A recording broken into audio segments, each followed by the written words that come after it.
The virus batteries. What are you talking about? The virus batteries, they've been recharged. What does this mean? I'm already playing virus from scrims from now on. I didn't say that. What, so you're not playing anything else? No, just virus. Oh, okay. No Ezreal, no Lucian. No, just virus. The batteries have been recharged just now, so I'm already playing virus. That's not true. Okay. I didn't say that. Are you conscious when you're saying this? Or, you know, are you sleep talking to me? No, I'm conscious. Okay. You really said that? Nah. You really said that? 100%. Yeah, sorry, July. Yeah, I was, Yeah, I was mentally preparing for our tectonic OPL scrims. Hey guys, we're at the Riot Games studios in Sydney, and we're 20 minutes early for our scheduled appointment, so we're just kind of chilling out until it starts.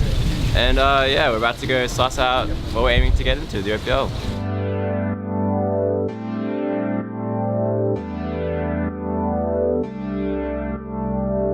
All online, but yeah, so yeah, we've someone want to hold that one? Yeah, cool. So yeah, we've got all the some of the community artwork and stuff like that from previous events and put it up and fit it out of it. So this is one of the meeting rooms right now. This has all the rival stuff in it, but that's usually a functional meeting room, so we can do stuff. But yeah, that's part of our riff rival pack down that we need to do. But yeah, so this is the studio. This used to be one of our offices downstairs, where we just had like our office meetings. It's a bit messy still because we've got all the riff rival stuff everywhere, but yeah, you get the sense of it. So feel free to come in. And so on OPL game days, a cameraman will go in here and gets right up in the players' faces and stuff like that, as you've seen, and they've obviously all got their own player cameras, so we can kind of track the players how they're going. And yeah, this is pretty much it. So we can do whatever we like with the lights, colors, as you can see, and you know, either red, blue side, or based on the colors of the org. I think there's no computers in here right now, but computers go in there, basically, as you would expect. And then this is like the same as you'll see anywhere else in a Riot competition worldwide. So if you sit down at Worlds or MSI, it'll feel pretty much like this. Holy, these feel so back. Yeah. This is so good. This is so comfortable.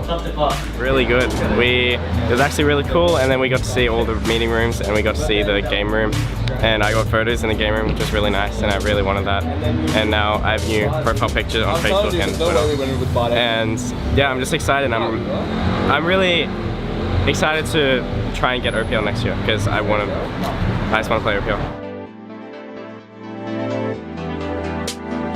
And in the OPL, they just change the colors of the backlights a little bit, and then they go over to the, flip over to the. It's right here, and they got the Hungry Jacks mug. Yeah, the Hungry Jacks mug. Can we sit on? Yeah, go for it. Yeah, I'll move some of the crap out of the way. I'll leave the porro. I'm not. Oh. I don't know any interview questions, so. I don't want to put this on and ruin their stuff. The mugs. That's the only thing I know about the broadcast. The mug. Where's the camera? Yeah, there we go. Wow, this product placement is really bad.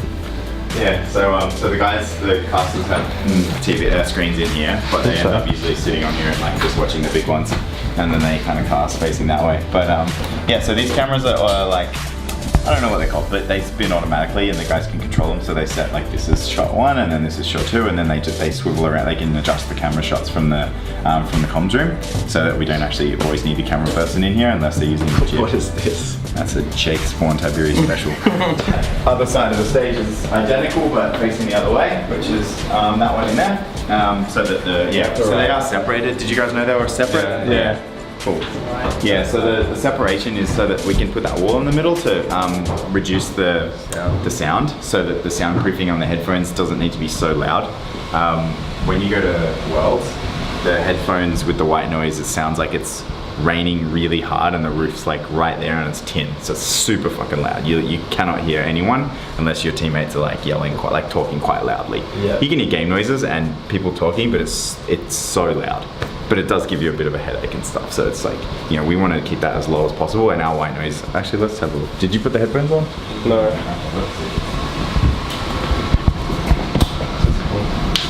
No, there's no computers. So, but yeah, so our white noise is really quite low. But that other room, obviously the casters are just over the wall, so.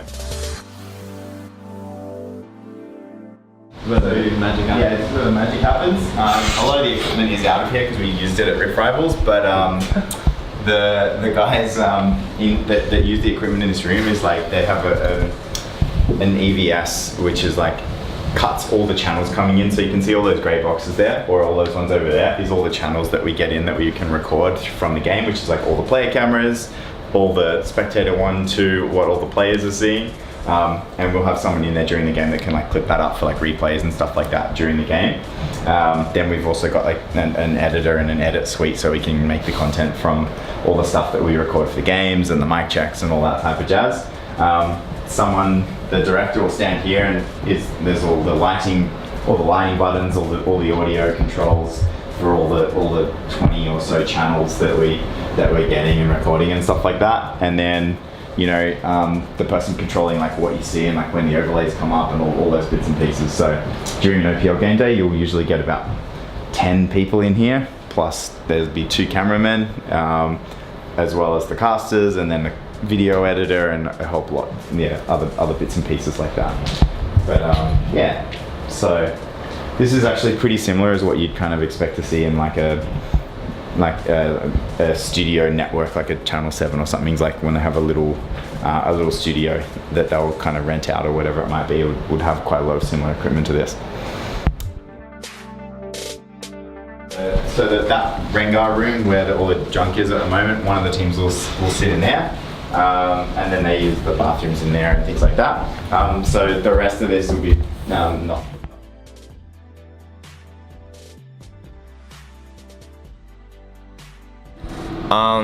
Yeah, so we just finished the tour of the Riot Studio. That was really awesome. Really inspires me, I would say, and I guess everyone else too, to step up our game for the OCS and try to play here for the next split. Yeah, so it's really cool to check everything out. It's really nice.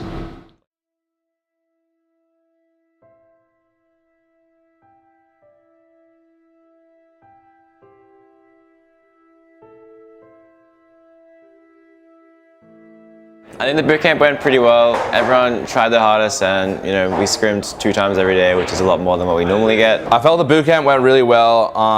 We made a lot of adjustments as a team and individually. Considering that this is Emprox's first bootcamp, I think it went pretty well. There were some issues that occurred, but like overall, it really helped us as a team to bond together and ultimately play together better as a team. I feel bootcamp went really well because I got to meet my team and I achieved what I wanted to do, so I'm really glad that we did this, and hopefully we can do it again sometime. Getting, what was it, like 20 plus scrims in the week was definitely a big improvement for us. Well, clearly the one thing we wanted to achieve as a team was to just improve and get better. The one thing I wanted to achieve was just trying to make a lot of progress, because I feel like I hit a plateau recently, and I feel like I've overcome that and just gotten a lot better from this. And I'm glad we've scrimmed high-level teams, because it's really helped me understand why I'm not as good as I could be. Okay, so the one thing I really want to achieve is that I want to make a better communication and coordinate with my teammate better. The one thing that I personally wanted to achieve was just improve my champion play on the new champions coming into mid lane, because there's a lot of new picks coming from top and bot that I haven't really played too much. So at this bootcamp, what I really wanted to achieve was consistency throughout my games. The highlight from my trip was my support dying at level 2 almost every game, and me just trying not to laugh. My highlight moment for the bootcamp was probably the tour of the Riot Studios. That was actually a really cool experience. Definitely motivates me and probably the team as well to win OCS and try to play there, I guess. The highlight for me in this bootcamp is actually playing with my team, but trolling them when they're on my team, and then when they're on the enemy team, try super hard to try and make them lose LP. The highlight of the bootcamp was probably just meeting my whole team, because it was actually really hype at the beginning, and then I'm feeling pretty confident coming into the rest of the OCS split. I was already pretty sure we'd make playoffs, but now I'm definitely sure we're going to make playoffs. And yeah, I think there's 2 really good teams we have to get through, being Chiefs and Intuition. But if we can take them down, then I think we can potentially make the OPL. There are so many teams that they have a professional team to back them up. I'm feeling a lot more confident, because I think now I understand what I can do to improve, and yeah, I just feel like I have more. I'm just more clear of what I can do to get better, and I feel more motivated, and I think my team feels the same way. If we cannot improve fast enough and catch up we will find it very hard to win the rest of the split. So for the rest of the OCS split, I feel more confident than I was before. Obviously, there's going to be really hard competition, in that being Intuition and Chase being really high up in the ladder, and I think the players on these rosters are extremely good. But ultimately, I feel like we can give them a run for their money. I'm feeling quite confident about going into the rest of the OCS split. I'm looking forward to versing the other 80 carries, and I think I fared quite well against them. The Gnar has no rage build. Oh, wow! Chaz gets the 80 carry. This is huge for EMP. Shockwave gets 4, but there's no damage left. Hollow so far behind, and Farmer will chase up the kill. Hornhorn once again rooted up.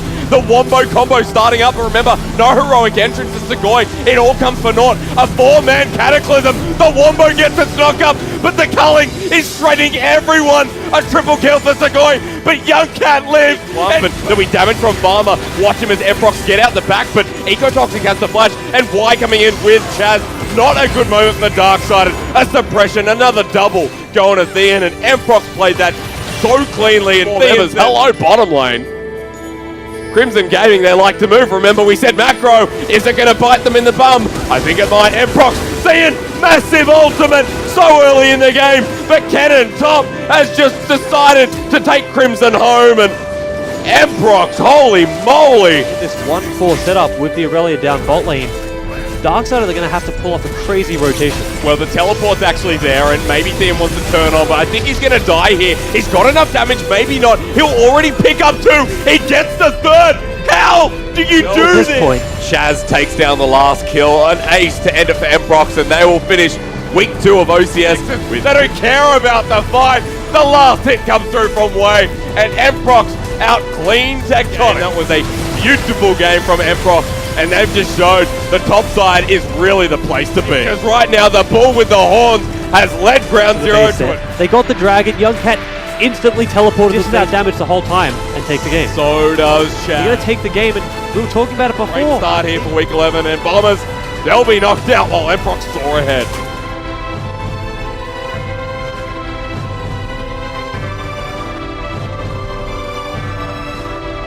Young Cat just want this to be over, and Game 1 for Emprox, the start of the series, out of control, and it was Diacubs taking their control.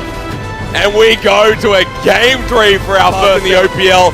Diacubs have pushed themselves forward. They take the win over Emprox. They move to the semi-finals, going up against Intuition.